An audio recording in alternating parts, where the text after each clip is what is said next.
My parents skipped my wedding for my sister's beach trip. Months later, they begged me to attend my sister's, and I said, not this time. You imagine standing at the altar on your wedding day, staring at 3 empty chairs with name cards that should have belonged to your parents and your siblings.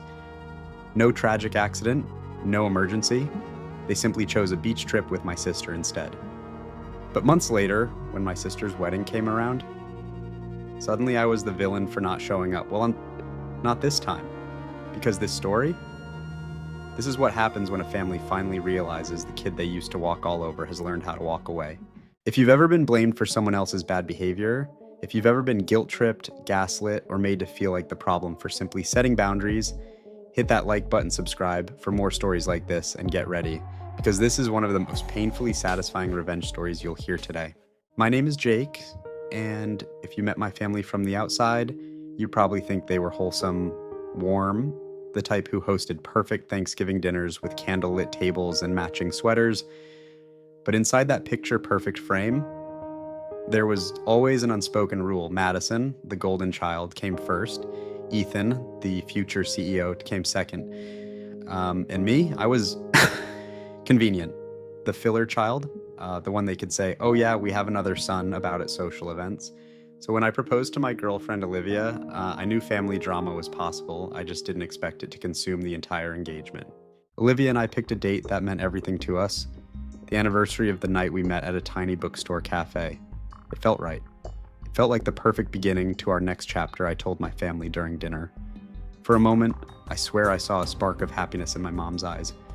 Then Madison spoke. That's the week of my beach trip. She said it like that beach trip were a national holiday, like the entire world revolved around her sunbathing schedule. Ethan shrugged, scrolling through his phone. Company retreat, could you, move the date? My mother chimed in next. Honey, it's not a big deal to change the day. Your sister planned her trip 6 months ago.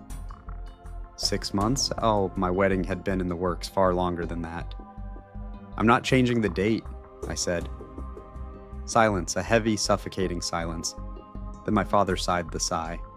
The disappointed one he saved for when I didn't obey the unspoken family hierarchy.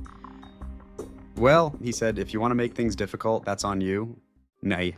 Over the next few weeks, the excuses multiplied. Mom claimed we were being inconsiderate. Madison said we were attention hogging. Ethan sent a text. Bro, just move it. Don't be selfish. Selfish? Because I didn't want to rearrange my entire wedding for a vacation and a corporate mixer. The tension grew until every group chat felt like walking barefoot on broken glass. And then came the blow. A group message sent at 2 a.m. from Mom. Your father and I have decided we can't support a wedding date that tears the family apart. We won't be attending. Seconds later, Madison. Same. Ethan, do what you want. I'm out. I just stared at the screen. My hands were cold. My chest felt hollow. Olivia woke up, saw my face, and held me as I tried to process the fact that my own family would rather punish me than compromise. And our wedding day was stunning. Golden sunlight, a gentle breeze. Olivia looked like pure joy in human form. But when I walked down the aisle and saw the 3 empty chairs with their names, I felt something break. Something small but final.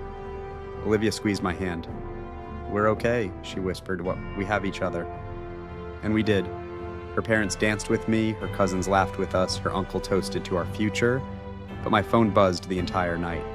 Passive-aggressive posts, guilt trips, messages like, hope the wedding was worth destroying your family. You'll regret this one day. I silenced my phone. I wasn't letting them ruin this moment. The next day, the group chat exploded again, this time attacking Olivia's family for enabling me. Her dad had simply hugged me and said he was proud. But apparently, kindness was a threat to their narrative. We went on our honeymoon, determined to ignore everything, but silence didn't fix anything. The divide only widened. A year later, Madison announced her engagement, and suddenly the same people who skipped my wedding were acting as if the world revolved around hers.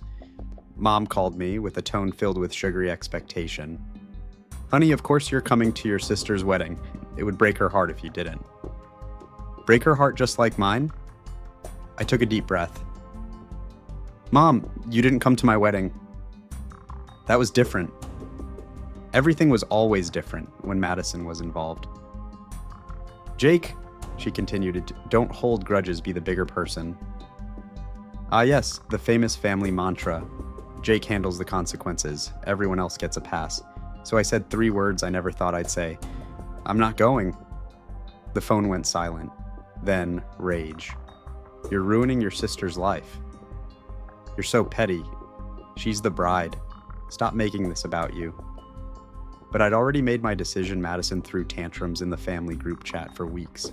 She sent paragraphs about forgiveness and family loyalty, ignoring the irony. On her wedding day, my seat was the one left empty. Funny how that works. After that, the cycle repeated. Silence, then sudden love bombing whenever they wanted something. Holiday invites that came with guilt attached. Texts that sounded like apologies but ended with, "So you'll come to Thanksgiving, right?" I stopped playing the game. Olivia and I built our own home. Quiet, warm, healthy, no toxicity, no manipulation. We made our own traditions. We laughed without waiting for someone to ruin it. And eventually, I think they started to realize I wasn't coming back. When Olivia and I found out we were expecting a baby, everything shifted. This child would not grow up believing love was conditional. They would not see their father being torn down. They would not inherit generational guilt disguised as family values. So I set the boundary of all boundaries, no contact until they accept responsibility and change their behavior, not fake apologies, not demands, not guilt trips, actual change. My dad tried first. He called, voice trembling, saying he regretted missing my wedding, but regrets without growth, just words. Madison's marriage quickly crumbled. Apparently the drama she inflicted on others was part of her daily life. She blamed me for not supporting her emotionally. Ethan, surprisingly, reached out quietly. "Man," he said, "I think you were right about all of it, and I didn't need validation, but damn, it felt good." One evening, while Olivia rested her head on my shoulder and our baby kicked softly under her hand, something hit me. I didn't lose a family, I had finally built one. One rooted in love, respect, and honesty, not manipulation. And for the first time in my life, I felt free. The real revenge wasn't loud, it wasn't dramatic. It was the moment they realized they couldn't control me anymore. Not with guilt, not with silence, not with family duty. Their power evaporated the second I stopped seeking their approval. When they begged me to come back, to attend holidays, to be part of the family again, I simply said, I'm focusing on the family that actually shows up. Their reactions? Shock, anger, then fear. The fear that their go-to scapegoat had finally walked out of the cage. Nothing stings a manipulative family more than losing the person who held everything together. Sometimes cutting people off isn't cruelty, it's clarity. Sometimes the most powerful revenge isn't revenge at all, it's peace. And Jake, he didn't just walk away, he broke a cycle. He protected the next generation from inheriting the chaos he grew up with. If this story hit you in the heart or made you want to throw a plate at the wall, smash that like button.